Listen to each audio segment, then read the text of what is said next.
bàyyi la ak sa invité nga déroulé. Merci Fatou avec ce sourire. ay fii ce sourire ah. xoolal sourire bi xoolal sourire bi. mais dañuy wéccoo ñëw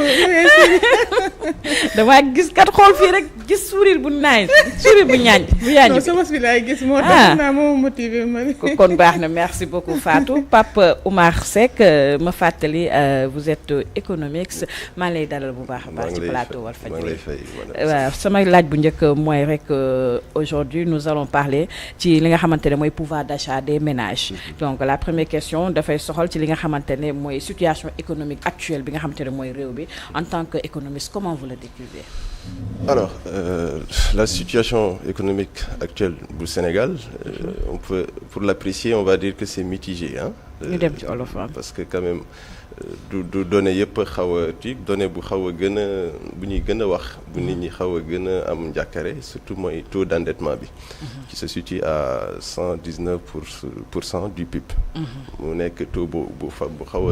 a élevé bon à part ça am na aussi nous avons ci LFR bi loi de finances rectificative bi prévision yi ñu amoon ci LFI bi déjà mu nekkoon 8,8%. Banque mondiale nekkoon à 8 mook FMI 8,4%. D'autres institutions financières aussi qui sont au-delà de 7%. Donc pour présager que ni taux de croissance bu ñu am taux de croissance bu baax lay doon donc ça c'est une bonne chose taux de croissance boobu lu ko gën a on va dire lu koy gën a dëgëral mooy suñu kii bi suñu production en hydrocarbures en fait donc soo jëlee hors hydrocarbures dañuy nekk à 3,8%. Donc de ce fait par rapport ak pour l'apprécier on peut l'apprécier sur ces agrégats-là en ce qui concerne le PIB la masse salariale et autres. On peut l'apprécier aussi par rapport à ce qu'on a comme de bons résultats qu'on peut présager par rapport à la LFR. Et puis on peut aussi être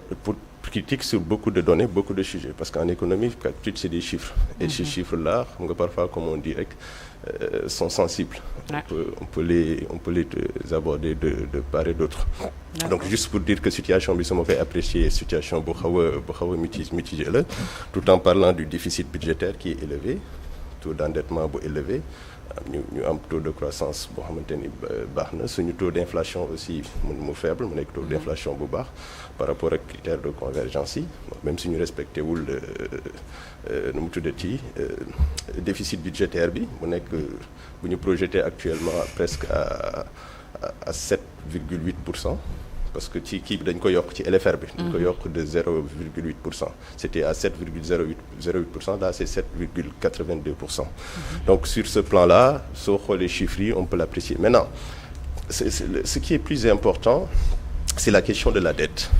Dette bi. Voilà, dette bi. Avant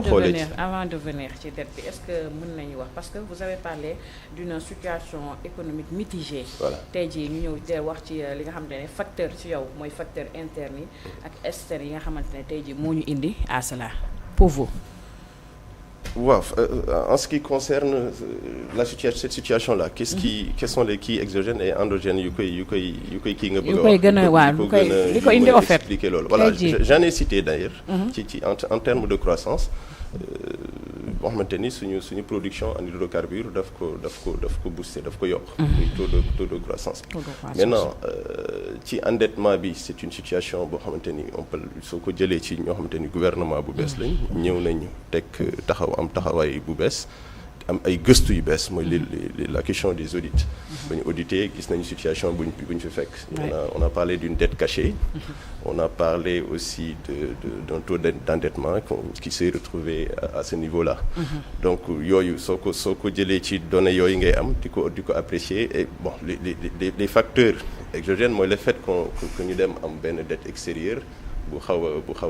a élevé voilà kooku ci biti la beneen bu ñu mën a considérer aussi en ce qui concerne surtout li nga wax tout à l'heure muy sur le pouvoir d'achat xam nga soo jëlee les facteurs externes soo koy impact bu mu ciy am mooy par exemple li ñuy importer en produit de consommation mu am impact ci biti mu am impact ci par exemple taux de change bi da ciy impacté mu am impact ci production internationale bi su fekkee dafa yéeg dafa wàcc mu am impact aussi ci phénomène yu mën a arrivé mu mel ni guerre Ukraine beeg yeneen kii yoo xamante ni mën na nekk voilà yooyu c'est des facteurs externes yoo xamante ni su fekkente ni ci pouvoir d'achat bi la ci lépp ci wàllu koom-koom daf ci am lu mu ci ay choc yu mu ci am. D'accord, da nga doon ñëw ci dette bi. Voilà, en fait dette bi c'est par rapport à la situation c'était juste pour vous expliquer parce que cette question-là aussi c'est parfois pour l'aborder pour beaucoup d'économistes dans une appréciation beaucoup plus globale dafay da ngay gis ni parfois interprétation yu ñu ciy am ci de part et d'autre voilà dafay xaw kii benn ce que je veux dire xëy na xam-xam yee bokkul tamit non benn la sax non xam-xam yëpp benn la mais c'est juste que xam nga wax ni dette bu xaw a bu xamante ni dafa élevé nga interpréter ko wax ci yenn wax yi tout en sachant que te jël tiré par exemple mën naa la jox béréb kii bi lu mel ni dettu 10 200 milliards bu ñuy wax xam nga soo jëlee ñu nekk ci opposition bi dañ la naan depuis ba ñu fi nekkee en 2 ans ils se sont endettés à 10 200 milliards ñi fi nekk ne la non 2200 milliards boobu yëpp du suñu responsabilité te pourtant ku ci nekk soo ko xoolee day wax dëgg am li mu wax am na mais ci ni nga koy expliquer moo am solo te c'est là où quand même l'économiste il doit être très objectif et mu génn ci ñaar yooyu pour mën a wax clairement loolu lu ci am mooy suñu amee dettu ba ñu endetté woo à 10 200 milliards 10 200 milliards yi da ngay jël ñaari déficit yi dañ ci nekk da ngay rajouter mooy déficitu 2024 mu nekk 2362 milliards ak déficitu 2025 bi mu nekk 1600 nangam et quelque. lu ci reste yëpp c'est quasiment pour rembourser la dette antérieure mooy dette yu fi Sénégal amoon. donc mu nekk loo xamante ni c'est ci état aussi continuité la mooy lu Moustapha Ba ndam si yàlla doon wax la dette est intergénérationnelle et transcende toutes les générations qui transcende les régimes politiques. Donc soo jëlee dette bu mel noonu nga am 10 200 milliards juste pour wax fu yeggali fi ma bëgg a wax nga jël ko lu yokk ci stocku dette bi ci déficit bi mooy ñaari déficit yu ñu am mooy déficitu 2024 2362 milliards yi ak 1659 milliards virgule 9 yi yow la yokk ci stock bi maintenant les dettes bi fi nekkoon la dette antérieure bu yegg si ci à maturité ñu war ko fay ñu toll ci échéance di ko fay et que loolu c'est là où c'est important parce que ça permet aussi de parler de la soutenabilité de la dette xam nga dëkk yëpp ay leb ci monde bi. dëkk yëpp ay leb. waaw amul dëkk bu dul leb ci àdduna. amul États-Unis day ça n'existe pas c'est à des taux différents par rapport à leur richesse mais dëkk yi ci àdduna bi yëpp ay leb amul ku dul leb. ok maintenant leb lu baax la. ci nga dugal ko ci anam yu baax. je suis habitué à le dire que le dette ñaari problème rek la am. muy les charges. mooy charge yu ñuy def ci dette bi mooy intérêt yeeg yooyu gis nga charge ci kii bi ci LFR 2024 bi c'est à 822 milliards rien que les charges de la dette 822 milliards soo ci génnee l'usage de la dette xam nga soo lebee ci anam yi nga ko dugal amul njëriñ leb bi baaxul donc d'habitude ñaari problème yooyu la dette di confronter muy charge yi xam te ni day diis ci anam yi nga ko lebee wala nga jëfandikoo ko ci anam yoo xamante ni li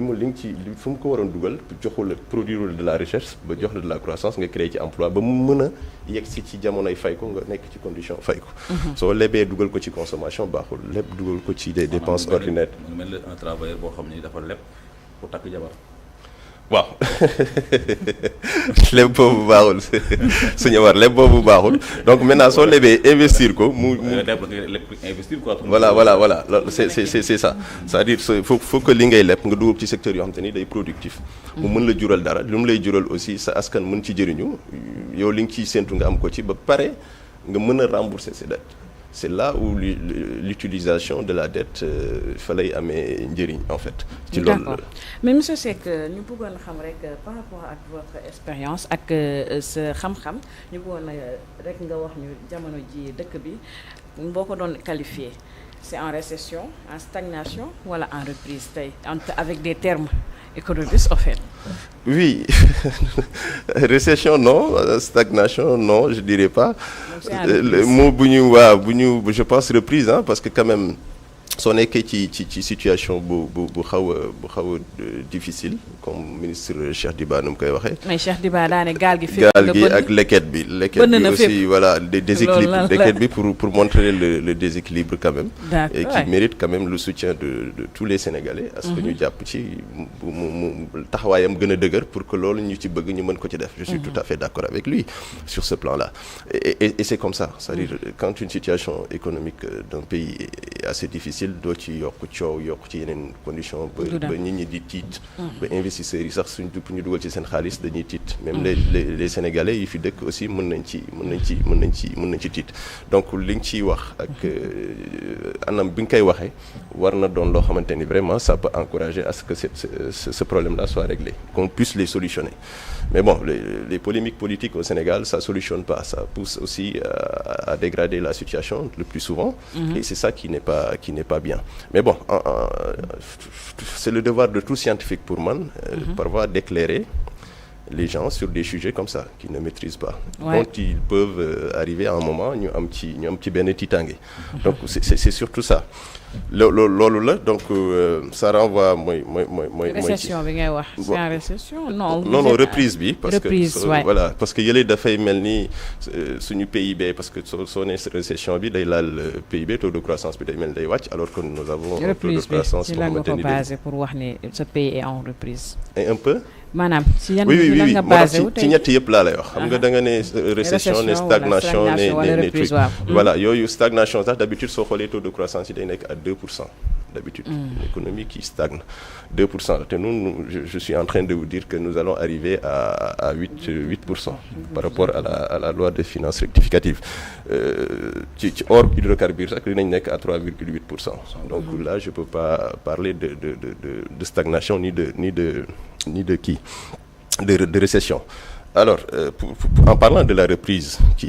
que je trouve être le mot le plus convenable, une économie qui est en situation par rapport ak lu ñuy wax, c'est-à-dire li nga mën a def rek mooy reprise et la reprise mooy ce taux d'endettement nga xool noo ko wàññee ce déficit budgétaire nga xool noo ko wàññee maintenant pour wàññi ce déficit budgétaire deux leviers nga am quasiment muy yokk la pression fiscale ak baisser les dépenses publiques il y a que ces deux leviers là économie soo yokkee lii mën a wàññi lii mu permettre la ce déficit bi wàññeeku parce que déficit bi mooy yokk dette bi du dara lu dul l'accumulation des déficits l'accumulation des déficits yi ñuy am mooy indi dette bi mu yegg fenn fi beneen bi ci tout à l'heure dama ko c'est un point que je comptais souligner en ce qui concerne l'appréciation on peut intégrer le FMI qui pour xamante ni mu nekk ci loo xamante ni lu am solo la parce que FMI quand même xam nga autorité de régulation la mais day leble lu muy leble sax bëriwul mais day leble day def dafa am na ay instruments comme lu mel ni ISPE instrument de soutien politique économique yoo xam ne dañ la ci accompagner ba pare encourager les investisseurs ak ñu mën di la lebal sur la base de ça beneen bi mooy lay lebal à des taux concessionnels il y a des d'habitude day leble sax à taux zéro c'est-à-dire pays yoo xamante ni seen koom-koom demeewul noonu ñu lebal leen ci taux bu anam boo xamante ni taux bi dafay tuuti dafay tuuti mooy taux concessionnel wala mu nekk taux boo xamante ni day nekk zéro donc ça c'est mu nekk lu am importance ci durée bu yàgg parce que loolu la ñuy soxla aussi xam nga sooy leb da ngay leb ci anam yu gën ci sa économie ci mu lu mu gën a yàgg mu gën ci taux bi lu mu gën a wàcc mu gën ba pare nga mën a yegg su la fa fekkee li nga ci bëgg a def nga def ko ci ba su yeggee ci maturité soo koy fay nga mën ko fay fekk mu nekk voilà fekk sa dëkk nekk ci koom-koom bi nga yaakaar alors FMI loolu la maintenant comme nous avons un problème de décaissement avec FMI sur ce programme-là un programme de 5 ans d'un milliard comment ça s'appelle d'1,8 milliard je pense sur 5 ans par rapport à la dette cachée, ils ont demandé beaucoup plus d'éclaircissement. Je pense que le gouvernement est en train de travailler là-dessus, parce que j'ai entendu le ministre Cheikh Diba qui a parlé qu'ils ont fait appel à un cabinet comme Mazars, qui sont en train de travailler là-dessus. Certainement, à la fin de ça, dinañu jébbal FMI lu mu soxla ba ñoom ñu mën a jël décision. Edouard Gamel ne woon na ni après les réunions du printemps bu FMI, le conseil d'administration dinañ jël décision. Maintenant, à la suite de ça, même ci seen directrice communication réunion bu mujj bu ñu def Londres dañu ne dafa ne clairement que ñu ngi xaarandi ak l'État du Sénégal sur des termes diplomatiques surtout que ñu jébbal ñu lu ñu soxla ba pare ñoom ñu mën ci jël décision. Et loolu ça me permet soo ma ko mayee tuuti de rebondir comme amatuñu possibilité boobu mu am ñu am fa ay difficultés avec le FMI.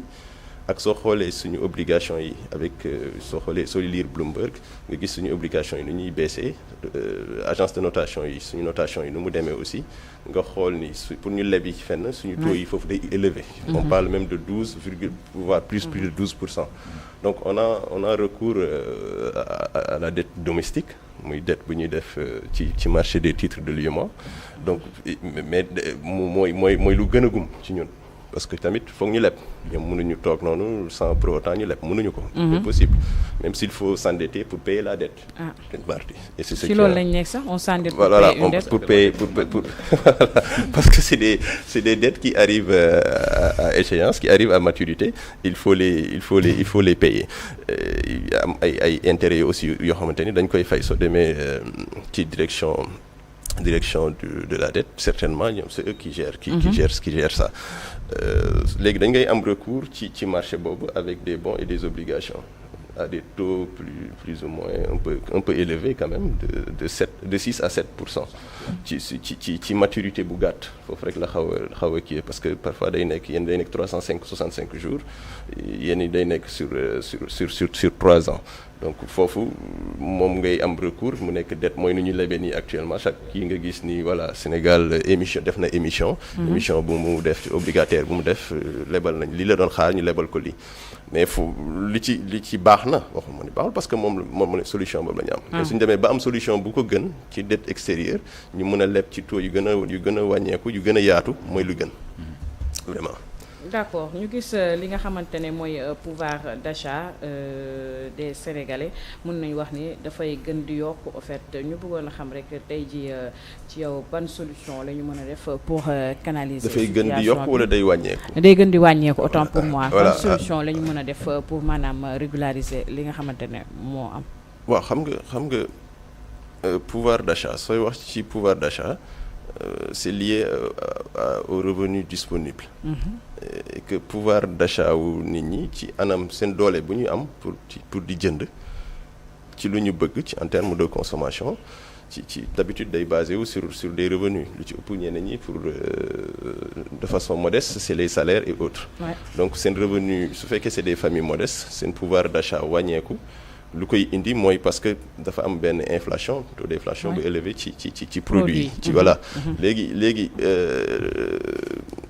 su fekkente ni produit dafa yéeg ku koy jënd pouvoir d'achat am lu mu yor ci xaalis yu yéegul xam nga ça pose un problème donc ça pose un problème à ce niveau-là c'est un problème de lié mooy lié par rapport moo tax d'habitude ñetti sooy xool ñetti problème moo koy lay liéwul moo koy lié mooy ci par rapport soit pouvoir d'achat bi déjà pour que mu mën a yokk il faut que l'équilibre et le déséquilibre de ces deux-là c'est-à-dire le prix ak li nga am ci koom-koom pour mën a jënd ak jaay pour que mu mën a tenir su fekkente ni c'est des revenus mensuels durant le mois mooy difficulté yi nit ñi di am nga mën ko tenir par rapport ak à la fin du mois nga mën a li nga bëgg a jënd ce budget mën ci toll wala su fekkee yokku na day impacter forcément ci loolu léegi lu tax inflation boobu di am na lu ma ci jot a cité tout à l'heure su fekkente ni ces produits-là sont importés et que la production internationale baissé wala mu yokku wala mu am lu ci impacté ba mu prix bi yegg fenn fi day impacté ci ku koy jënd ci réew mi aussi jënd bi day gën a seer par rapport ak taux de change bi aussi su fekkente ni yow li ngay jëndee mu nekk ci benn devise boo xamante ni dafa nekk devise de fluctuation par exemple lu mel ni le dollar mu yéeg day impacter aussi ci prix bi ci par rapport ak li nga doon jënd minal nga jëndee tey par exemple dollar bi nekk 400 suba nga jëndee dollar bi yéeg ba 550 donc prix boobu day impacté wu ci pouvoir d'achat wu ménages yoo xamante ni dañu modeste parce que les ménages riches aussi ñoom duñ ko yëg comme ñeen duñ koy yëgee parce que ñee effectivement ñoo gën a faible ce qui est logique gis mooy nga am ko ci loolu donc loolu c'est des impacts yu ci am donc loolu maintenant pour am solution ci solutionner ça par rapport ak loolu mooy nga xam nga ci certains économistes quand il s'agit ci ñenn ñi ñu ci ëpp surtout les keynésiens quand c'est le marché qui décide état intervenir ci baaxul soo jëlee pouvoir d'achat bi soo ñëwee par exemple nga produit bi nekk ci marché bi la demande est plus forte que l'offre donc forcément day influencer pour que prix bi yokk et c'est ce qui arrive très très souvent même donc ce qui fait que yow foofu ngay agir li ngay agir mooy en utilisant des outils de veille surtout su fekkee état la mel ni ministère du commerce et de l'industrie que ñu mën a le contrôle des prix suñu xoolee prix bi fii la toll ñu mën di ko contrôler nanga parce que y a des vendeurs quand même qui abusent voilà ñoo xam te ne dañuy jékki-jékki prix bi nu leen neex lañ ko yokkee parce que amul contrôle amul rien du tout ils en font ce qu'ils veulent donc il faut que l'État veille à tout ça et puis l'État pour mu veille ci am na ay outils am na ay techniciens xam nañ ñu ciy liggéeyee je pense que noonu loolu may taxawaay bu ci njëkk pour alléger ça beneen taxawaay bi mooy par exemple soo baissé TVA xam nga soo quand vous baissez la TVA voilà vous donnez du pouvoir d'achat au ménage parce que ñu produit bu ñuy jënd fa la TVA bi nekk donc da koy wàññi kuy jënd mën ko jënd ci anam yu nangam beneen bi mooy nga subventionné état su subventionné aussi day tax ñuy jënd ci askanam mën ko jënd boo xam ne prix bi du yokk et puis ça muy mel ni ci le prix à la pompe actuellement ci essence beeg gasoil bi lu ci bëri état daf ko subventionné mu ngi mel ni lu nekk ci énergie aussi état daf ko subventionné ba ñun ñi duñ ko yëg séeraay bi ni mu war a chéré donc yu mel voilà lu mel courant bi loolu yooyu la c'est des mesures yi état di jël pour soulager effectivement comme ça pour répondre à sa question à ce que ces ménages là seen pouvoir d'achat ñu gën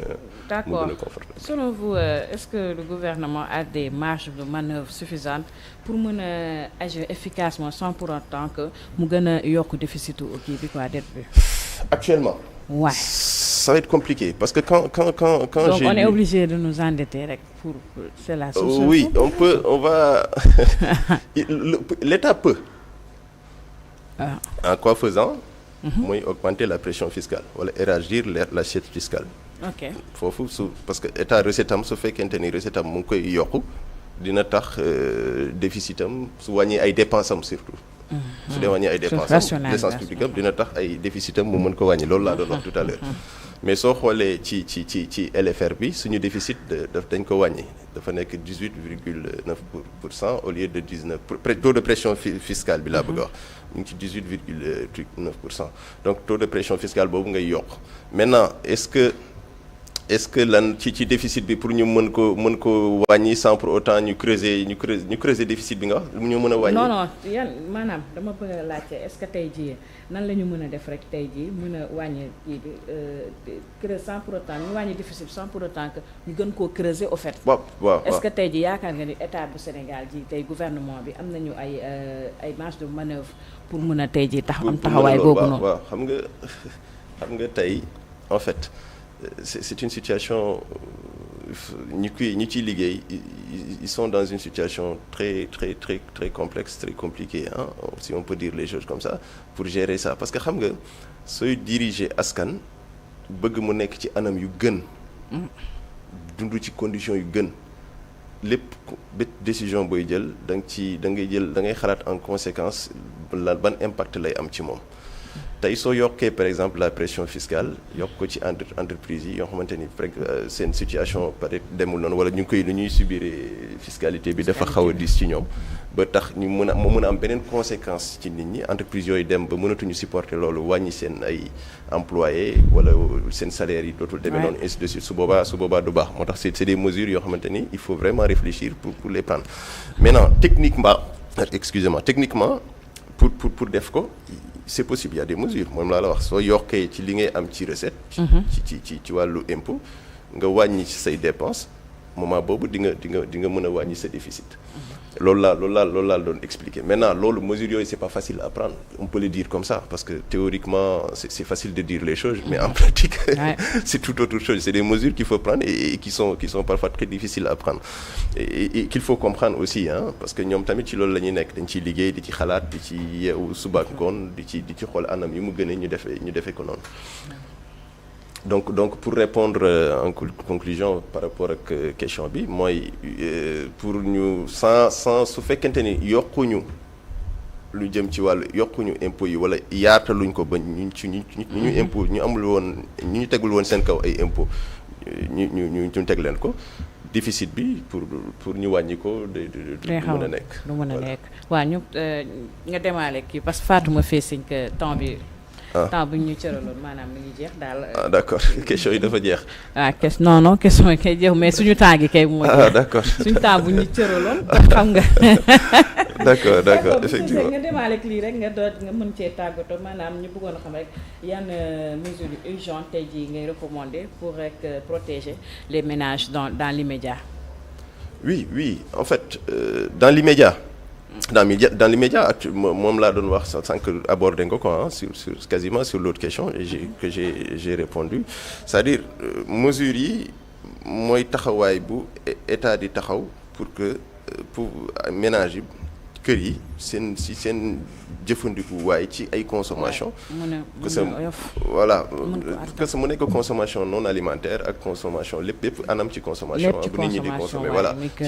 ci ménage yi ñu mën leen ko soulager et que l'État aussi ci biir loolu am yeneen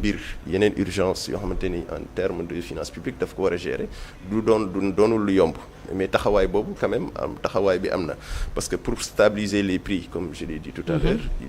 il y a des instruments, il y a un ministère qui est chargé de ça et je pense que su ci defee taxawaay bu ci war ñu contrôler prix yi di ko xool surtout ci niveau commerce de proximité yi ñuy am suñu côté suñu dëkkuwaay yi muy boutique yeeg yooyu ñu fay dugg di xool ba xam ñii prix njëg ñi diffère amul ay parce que parfois quand même ci koñ yi nga dugg ci boutique jënd fa benn produit léegi nga dem ci beneen boutique bi mu fekk mu yokk ci fukki dërëm wala 100 francs yow muy jënd sa bopp doo comprendre c'est parce que en fait il y a pas contrôle bi fa waroon jaar pour ñu respecter loolu jaaruñu fa donc ñoom dañuy toog seen xel bopp def lu leen neex ngay ñëw rek ñu wax leen ni de manière subjective nga laaj leen ñu ne la njëg bi lii lay jar te parfois du ñu afficher njëg yi bon ñu ngi ci doon def ay liggéey aussi parce que parfois dugg naa ci boutique ñu defal benn affiche ba xam ak code barre nga scanner pour mën a am la liste des prix et tout ça mais nit ñi xam nga quand ils ne sont pas bien informés par rapport à ça duñ ko xam te duñ ko def donc suñu ñëwee mooy parfois dañuy laajte rek waaye borom boutique bi ne la lii la yokk la ci fukki dërëm wala juróom amoo choix nga jënd ko te loolu lu day nekk situation difficile ñu ñaan état bi ñu gën ñu taxaw